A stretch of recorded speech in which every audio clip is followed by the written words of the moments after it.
What are the obstacles to making this shift?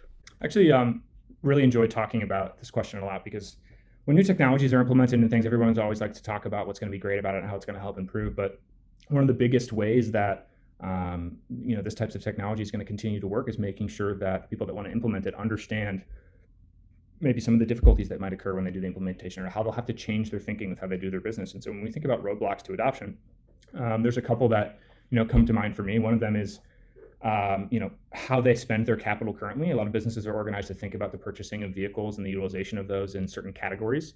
And now we're talking about a new business model for how they're paying for these types of services and a piece of technology that's sitting on top of it. So, some companies might have to think about how they're changing their investment structure or how they lay out capital for the year in their investments so that they can accommodate these new types of business models that, something like RAS, Robotics as a Service, provides.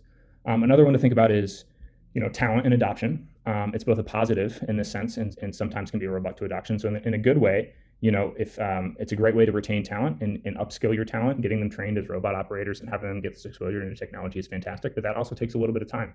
Our products at Syngin are built to be as simple and usable as possible, but it is still a new piece of technology that needs to go be implemented. But it's also a slight change, and sometimes a big change to how people design their operations, and those changes can take some time sometimes.